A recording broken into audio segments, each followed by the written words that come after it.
আজ শেয়ার করব সজনে ডাঁটার ভর্তা। নমস্কার বন্ধুরা, আমি কল্পনা। আমার চ্যানেলের পক্ষ থেকে সবাইকে জানাই শুভেচ্ছা ও ভালোবাসা।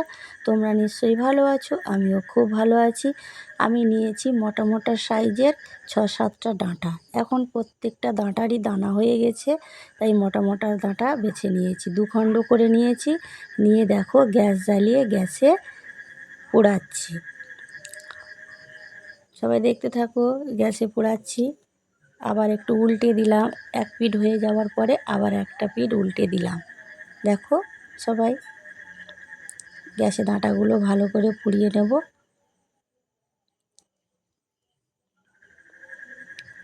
কীভাবে আমি রেসিপিটা বানাচ্ছি সজনে ডাঁটার ভর্তা, সবাই একটু দেখতে থাকো। সজনে ডাঁটাগুলো ভালো করে পুড়িয়ে নিয়ে দেখো, এপিঠ ওপিঠ ভালো করে ভরে নিতে হবে।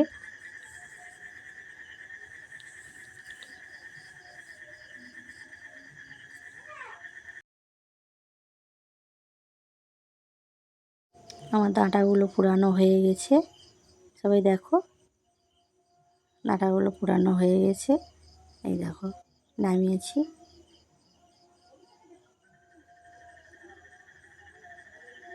একটি বালতিতে এই যে জল নিয়েছি, এই জলে ডাঁটাগুলো ভালো করে ধুয়ে নেব।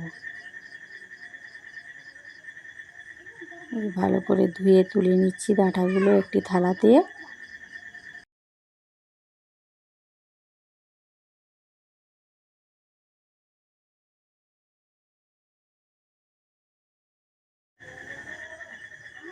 একটি থালাতে আমি ডাঁটাগুলো তুলে নিয়েছি। তুলে নিয়ে তারপরে দেখো, শাঁসটা বার করে নেব। দেখো, ডাঁটা থেকে শাঁসগুলো বার করে নেব একে একে। সবাই একটু দেখতে থাকো কীভাবে আমি শাঁসগুলো বার করছি। কীভাবে আমি রেসিপিটা বানাবো সবাই একটু দেখতে থাকো।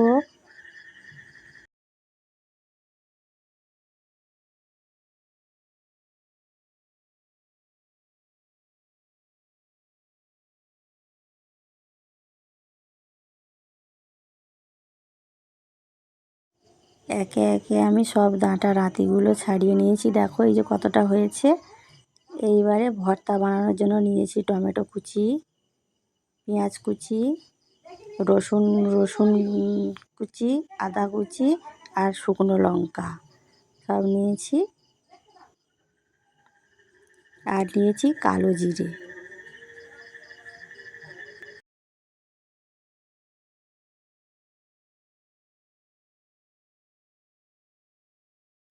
গ্যাস জ্বালিয়ে কড়াইটা বসে দিয়েছি। কড়াইটা গরম হয়ে যেতে তেল দিয়ে দিলাম। এইবার তেল দিয়ে তারপরে তেলটা গরম হয়ে গেলে তাতে দিয়ে দেবো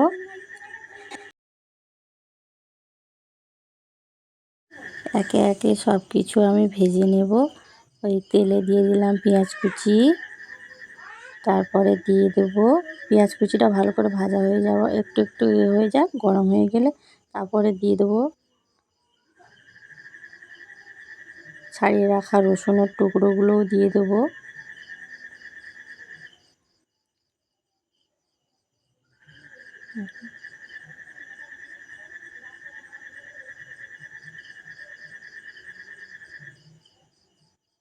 রসুনের টুকরোগুলো দিয়ে দিলাম।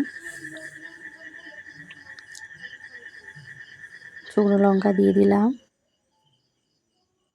দিয়ে এবার ভালো করে ভেজে নেব।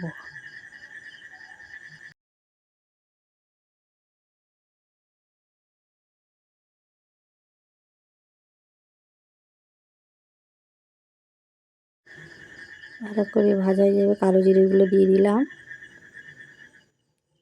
দিয়ে ভালো করে একটু ভেজে নিই।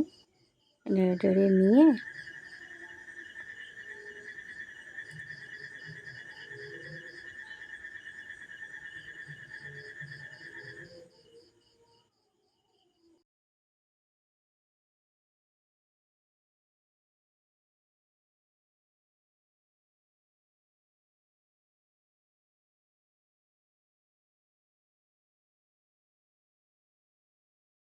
তো আমার লাল লাল করে ভাজা হয়ে গেছে, কত সুন্দর। এবারে একটি পাত্র তুলে নিলাম। তারপর যে তেলটা ছিল সেই তেলে টমেটো কুচিগুলো দিয়ে দেবো। হ্যাঁ, টমেটো কুচিগুলো দিয়ে দিলাম। টমেটোটাকে ভালো করে ভেজে নেব। চারিদিকে এত মাইক কথা, মনে হচ্ছে যে ভয়েস দেওয়ার খুব সমস্যা হয়ে যাচ্ছে। সামনে আমাদের মেলা বসেছে, আবার চড়কের মেলা। যে তুলে নিয়েছি। এইবারে ছাড়িয়ে রেখেছিলাম যে সজনে ডাঁটার শাঁসটা, সেই শাঁসটাকে থেতো করে নিচ্ছি আগে, কারণ দানাগুলো মোটা হয়ে গেছে, তো আগে একটু থেতো করে নিতে হবে, তাহলে একটু শিলনোড়াতে বাটতে সুবিধা হবে। আগে থেতো করে নিচ্ছি, তারপরে শিলনোড়াতে বেটে নিচ্ছি। দেখো সবাই,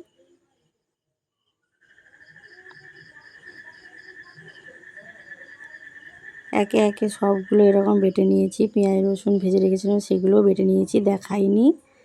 এইবারে আবার কড়াইতে গ্যাস জ্বালিয়ে কড়াই বসিয়ে একটু তেল দিলাম।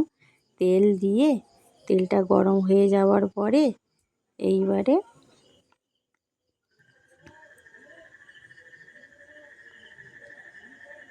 আদা কুচিটা দিয়ে দেবো। আদা থেতো করেছিলাম, আদা বেটে রেখেছিলাম, আদা বাটাটা দিয়ে দিলাম। দিয়ে দেওয়ার পরে ওটা একটুখানি লাল লাল করে ভাজা হয়ে যাওয়ার পরে একটু তেল কমে গেছে, তাই একটু তেল দিলাম। আবার একটু লাল লাল করে ভাজা হয়ে যাবে। একে একে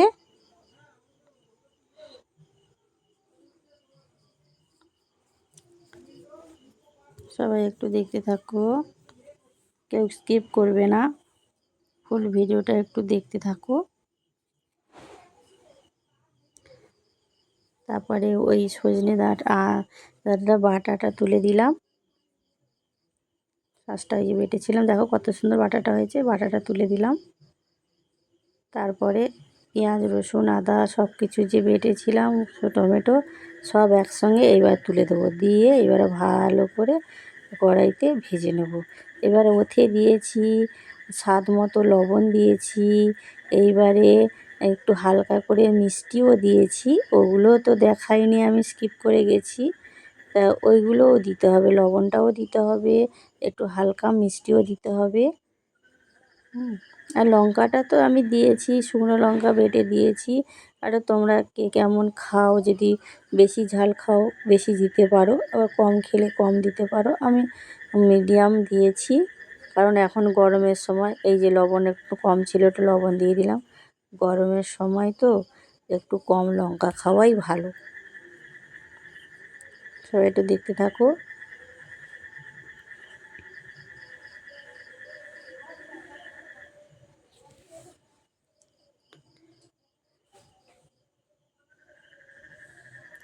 দেখো এই যে আমি করে দিচ্ছি, এই যে হয়েছে, এই যে ভালো করে আবার দেখো